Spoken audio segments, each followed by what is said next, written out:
Une fois la paix retrouvée, ce fut une frénésie de construction. Les villages devinrent des banlieues parsemées de pavillons et d'habitations à bon marché, remplaçant les masures anciennes et les taudis de la zone. Le maire de ces temps-là, Frédéric Pic, entreprit de me mettre au goût du jour, et il bénéficia du concours d'Henri Sellier, maire de Suresnes et théoricien reconnu du logement social. Je fais partie d'une aristocratie, celle des villes d'utopie. En cette année 1929, c'est l'inauguration de la cité-jardin de la rue de Châtillon.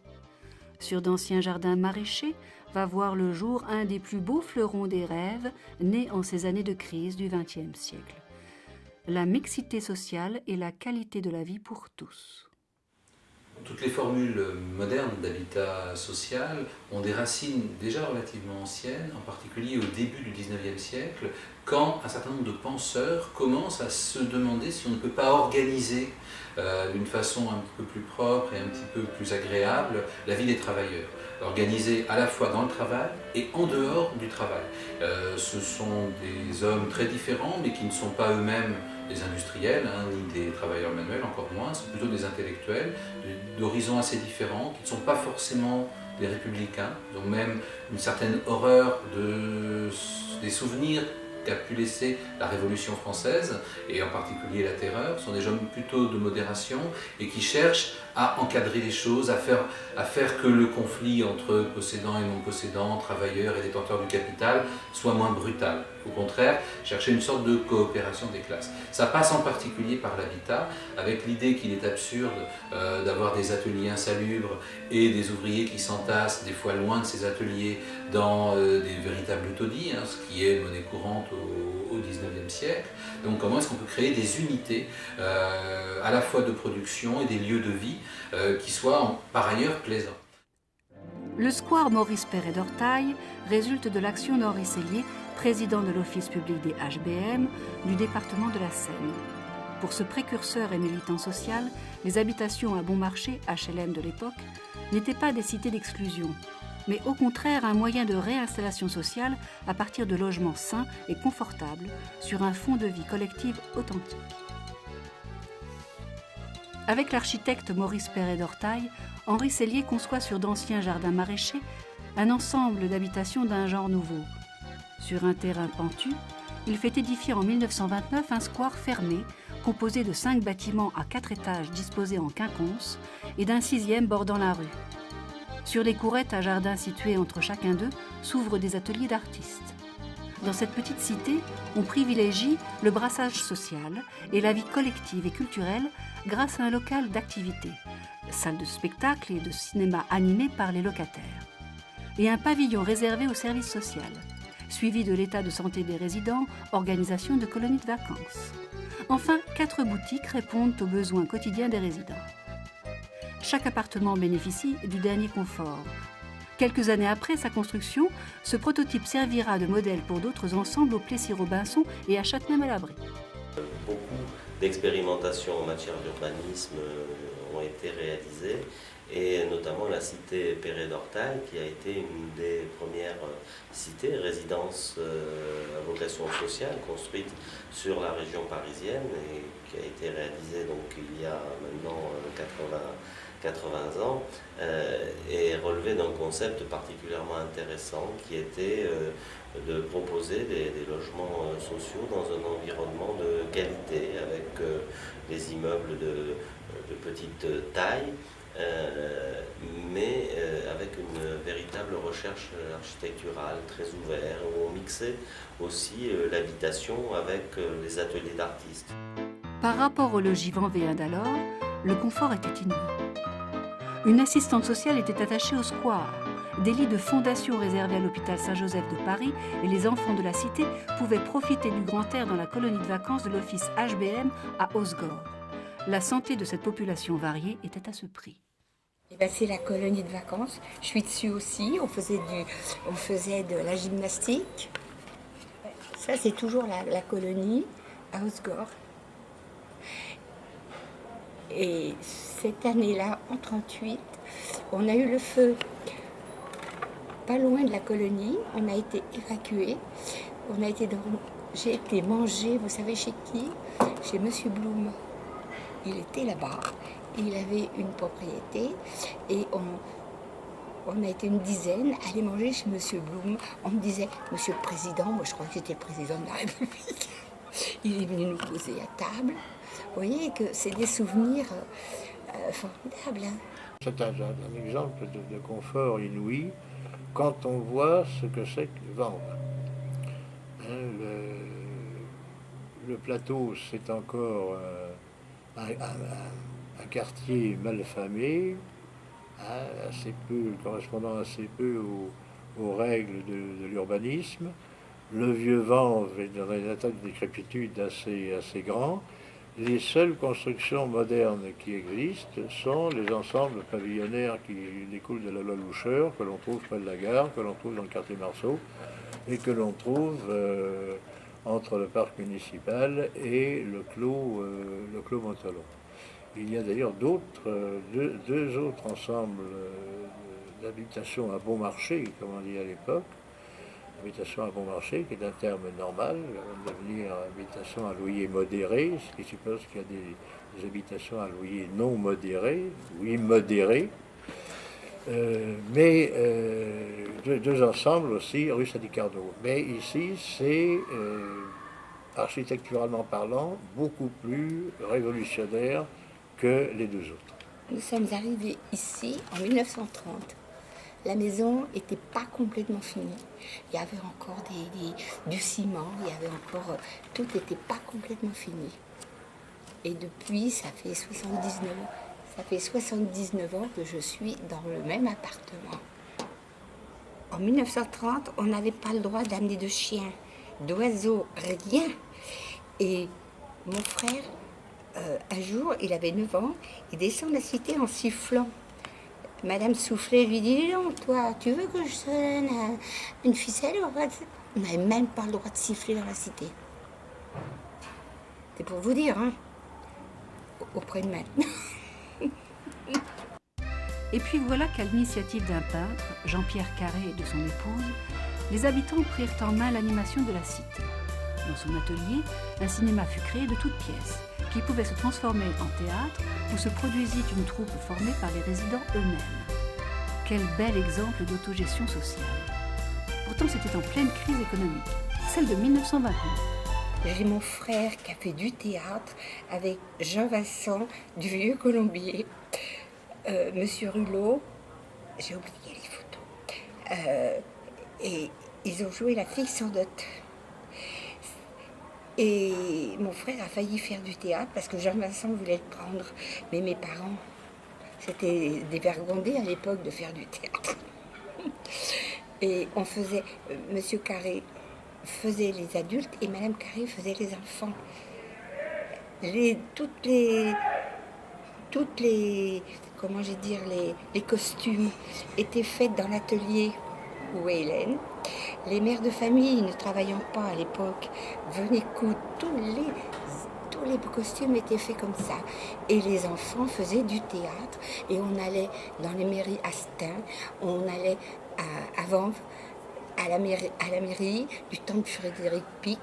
Et moi, je ne peux pas vous dire, c'était quelque chose... Pour moi, c'est toute mon enfance. Hein. Et je ne partirai pas. Ça fait quand même 79 ans que je suis ici. De 30 à 39, c'était quelque chose de formidable. Tout le monde se connaissait, c'était familial. Quand il y avait quelque chose de triste, tout le monde prenait part, c'était formidable. Au haut de la rue, on avait la mère au bic, elle avait des chèvres et elle passait le passage à niveau pour aller les mettre dans le pâturage, parce qu'à Malakoff, il y avait beaucoup de terrain vague. Hein. Alors on l'appelait la mère au bic. Tout ça, elle s'est fait écraser par le passage, par le train. Parce que c'était quand même dangereux, le train. Il roulait peut-être pas vite, mais c'était quand même dangereux. Hein. Comme partout ailleurs, la déclaration de guerre, puis la débâcle et l'occupation stupéfièrent les habitants de la cité. Couvre-feu, restrictions, chasse aux réfractaires du service de travail obligatoire en Allemagne, STO. Les beaux jours s'étaient bien enfuis. La prudence et la méfiance étaient de mise. beaucoup d'attentistes côtoyaient quelques résistants et un peu moins de collaborateurs de l'occupant. Là, ils ne passeront pas à travers les gouttes. Parce que les gouttes, là, sont trop serrées. Et ils vont subir toutes les affres des restrictions, l'inquiétude, la peur, le froid, l'inquiétude surtout du lendemain. Les dérapages des uns et des autres, ceux qui se situent du côté du Manche, dans le sens de l'histoire, qui croient se situer dans le sens de l'histoire d'un Troisième Reich qui devait durer 1000 ans et qui n'en a duré que 12. Et on a pu voir des choses que certains essayaient d'oublier. On a pu voir avec un grand renfort de présence indiscrète du garde du corps, Marcel Déat, haut hiérarque de la collaboration, venir voir sa maîtresse au 30. Mais on a vu aussi des réfractaires au STO, avertis par les uns et les autres, descendre dans les caves qui communiquaient les unes aux autres et disparaître jusqu'au moment où la milice ou la police, s'apercevant qu'ils n'étaient pas là, rebroussaient chemin.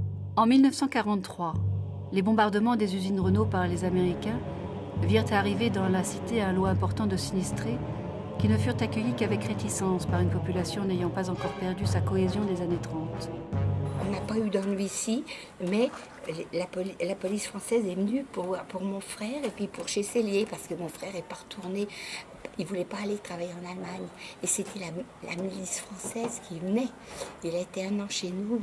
Quand on sonnait, il se sauvait par la fenêtre. Mais ça s'est quand même pas trop mal passé, quand même. Pas trop mal passé. Et alors, ce qu'on avait, c'est que le long de la cité, le long du mur, en haut, ils avaient mis comment je vais appeler ça, comment on appelle ça, quelque chose pour une tourelle, vous voyez. Et de là, les Allemands, en dernier, ils regardaient toute la rue, il fallait pas passer. Et à ce moment-là, le soir, les gens passaient par derrière chez ma tante, par les jardins.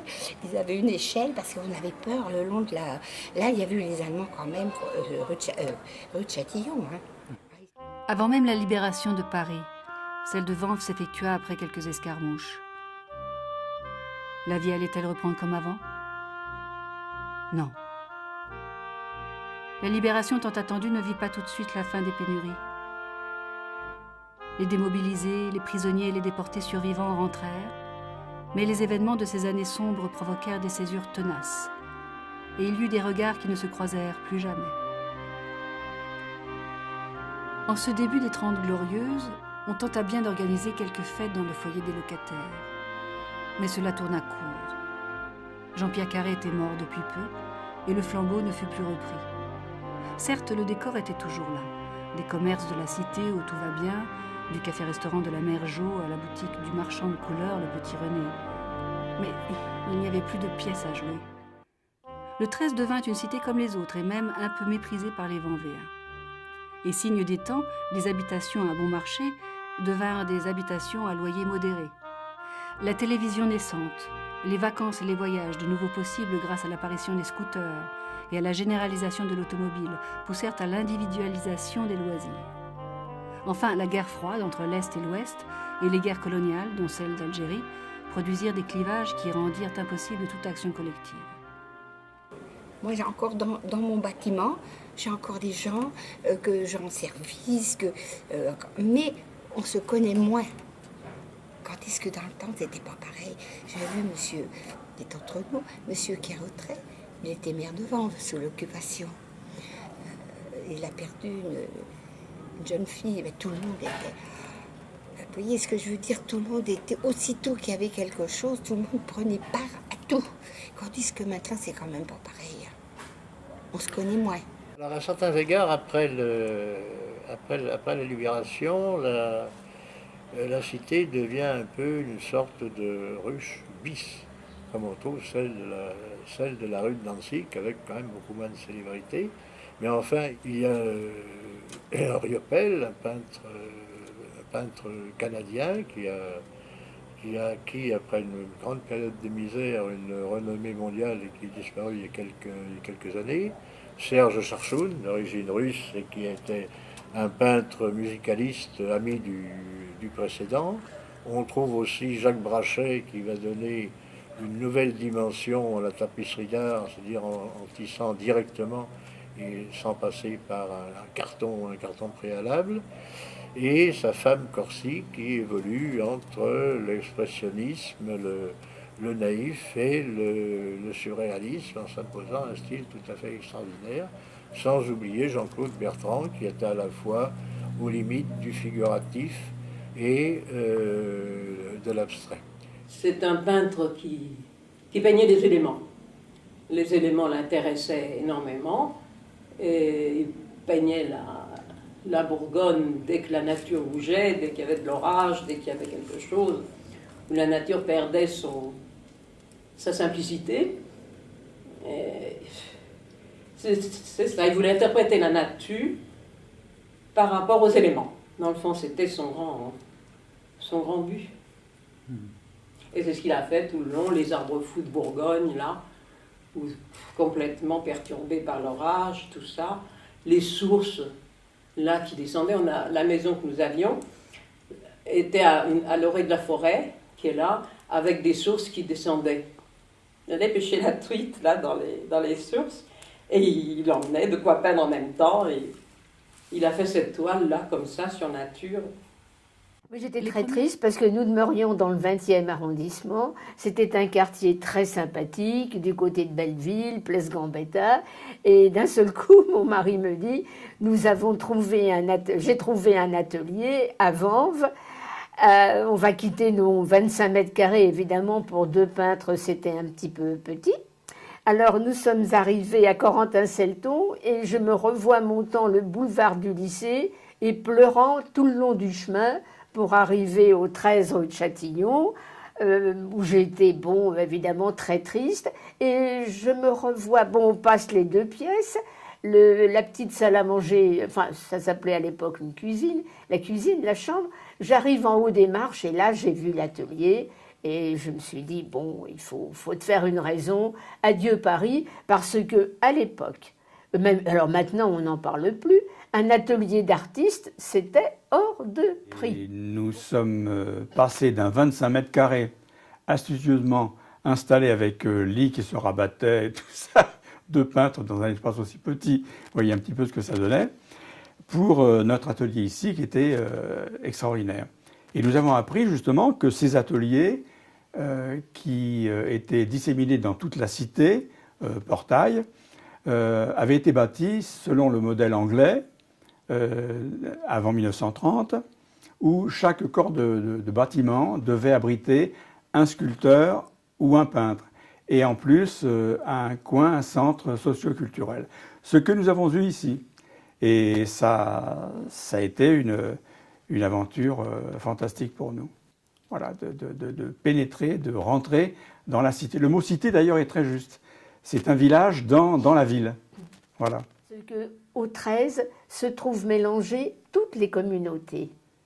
Et pour nous, le racisme n'a jamais existé dans cette cité. C'est une cité modèle qu'il faudrait que tous les hommes politiques prennent en exemple. Parce que ce n'est pas que des Algériens, que des Marocains. Il y a un peu de tout, et je n'arrête pas de le dire. Chaque fois que j'expose, je me permets d'en parler, et je le dis dans toutes mes préfaces. Il faut mélanger les communautés. Si nous ne faisons pas ça, c'est la catastrophe. Yoppel était déjà un peintre très coté, et il avait 2 grands ateliers qui sont occupés par Van Roop maintenant. Et puis Charchoun. Alors Yoppel passait pour être déjà le Picasso canadien. Il était tout en faconde, il parlait bien, et sa peinture était très intéressante. Et il était marié avec Mitchell. Et Charchoun, lui, c'était tout à fait le contraire. C'était une sorte d'ermite. Il vivait dans son atelier. La seule personne, je l'ai constaté, tout au moins par moi-même, à qui il parlait. Il se confiait souvent. Et un jour, il m'avait dit, moi je n'aime pas les hommes, je suis misogyne, ni les hommes ni les femmes. Je n'aime que les enfants et les chiens. » Ah bon? J'étais tout étonné. Il me dit, vous voyez, j'ai il avait toujours un imperméable, 2 grandes poches, j'ai des bonbons et des sucres. Voilà, pour donner aux deux. Monsieur Potin était un grand ami de Monsieur Riopel. Et Monsieur Potin, qui était gardien de la cité de l'époque, le nom n'avait pas été choisi. Hein. Il s'appelait Monsieur Potin. Monsieur Potin s'est mis à faire de la peinture façon Riopel. Et il commençait à faire de la très bonne peinture et à être connu.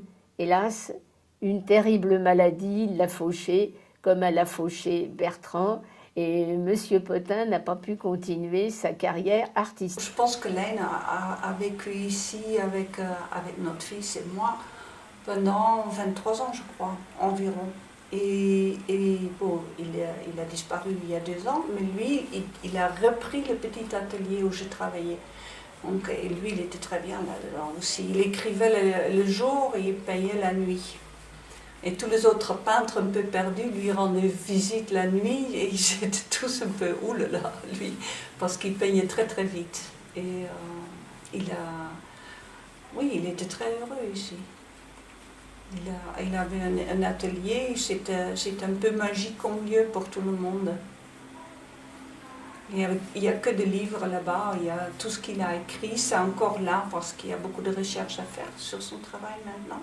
Le fait que qu'on ouvre les ateliers en principe une fois par an, je ne l'ai pas fait toutes les années, les portes ouvertes, mais je trouve que ça fait quelque chose aussi parce que tu as quand même les voisins qui viennent voir et c'est parfois l'occasion de parler avec eux, ils ont un œil sur ce que tu fais et cet œil est parfois très intéressant. Voilà, ça j'ai trouvé bien, même si tu ne vends pas forcément, hein, mais je trouve qu'il y a Les premiers résidents acteurs de l'aventure des années 30 disparaissent peu à peu et les 30 glorieuses, périodes de prospérité et de bien-être, touchent à leur fin. Les événements de mai 68 laissent peu de traces sur le moment, hormis le bruit des grenades éclatant au quartier latin qui parviennent jusqu'au 13. Mais Vanves se transforme considérablement.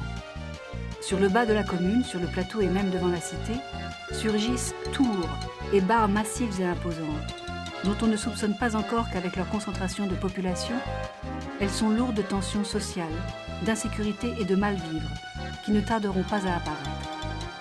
Face à ces mastodontes arrogants, le square Maurice Perret d'Ortail fait un peu vieillot mais fait figure d'îlot paisible. À un moment donné, la cité elle a failli être repeinte uniformément en blanc cassé, quoi, ou en jaune pisseux, disait d'autres, ce qui est vrai. Bon, et finalement, on est allé voir Monsieur le maire, c'est Hartmann et moi qui sommes allés le trouver sur le marché en disant, écoutez, on n'est pas d'accord. Il a eu le bon goût de nous écouter. Et finalement, on a tâché de repeindre dans les couleurs d'origine, quoi. Et je trouve que c'est très important, ce genre de truc. Il y a une alliance entre la couleur et la matière, tu vois. Parce que je trouve que lorsque tu as à faire une architecture, il n'y a pas que l'intérieur qui compte. Je trouve que l'extérieur, pour les gens qui ne serait-ce que pour le passant, ça compte beaucoup. Et je trouve que cette cité, elle a un côté un peu, justement, son côté grenu, un peu terrien. Ça, c'est agréable. Depuis sa construction, pratiquement rien n'avait été fait dans la cité en matière de travaux de rénovation. Sa robustesse semblait en dispenser la nécessité. Mais le vieillissement de ces équipements conduisit tout de même à organiser plusieurs campagnes de réhabilitation afin de les mettre aux normes. Depuis quelques années, grâce aux opérations Ateliers Portes Ouvertes, les habitants de la cité avaient redécouvert ce qui était la marque de la cité. Des peintres, graveurs et plasticiens qui créaient à 2 pas de chez eux. Cette cité n'était vraiment pas tout à fait comme les autres. Et ce sont ces mêmes artistes qui prirent alors l'initiative de célébrer les 80 ans du square Perret d'Ortail par une action collective intervenant en pleine période de crise économique. Comme en 1930. L'histoire ne se répète pas, mais parfois elle bégait. Le rôle des artistes, c'est que quand on a créé des portes ouvertes, je pense que c'était en 1992, les gens étaient ravis d'entrer dans les ateliers et depuis, ils nous connaissent, ils nous disent bonjour et en général, c'est apparemment socialement très agréable quand il y a aussi des gens qui travaillent sur le lieu même. Et une fois qu'ils ont fait connaissance, qu'ils ont eu l'occasion d'entrer dans les ateliers, toute la méfiance était tombée et depuis, c'est très agréable le contact. Et maintenant, c'est les artistes qui ont décidé, c'est François Crest qui a eu l'idée de fêter les 80 ans de la cité parce qu'il a rencontré René Cédès qui a parlé avec une telle fougue de tout ce qui se passe et l'histoire de la cité qu'il veut bien rééditer le livre et mettre en avant tous les gens qui sont encore là. On pense aussi un peu dans le temps parce qu'il y en a certains qui sont encore la mémoire vivante et qui sont encore sur place, parfois 3-4 générations. Donc, ça, vraiment un esprit communautaire, et d'ailleurs c'est ce qui nous amène aujourd'hui à constater qu'il y a un tel attachement à cette résidence que toutes les personnes qui y habitent aiment la faire vivre et ont même pris la décision de fêter le 80e anniversaire d'eux-mêmes sans qu'on leur demande rien. Ils se sont pris en main et ils s'organisent pour que cette résidence vive encore l'esprit que ces concepteurs ont voulu lui donner à l'époque de sa réalisation. Ce qui est significatif, c'est que dans ce bâtiment finalement révolutionnaire par certains égards et banal par d'autres, on a voulu en donner une vie collective, une vie communautaire, et ce, en pleine période de crise économique, 1930-1936. L'âge d'or va s'éteindre en 1940 avec la guerre. Et aujourd'hui, en 2009, c'est aussi en pleine crise économique que des peintres et des résidents veulent aussi redonner sa personnalité à cette cité. Là, il y a un raccourci qui est assez intéressant.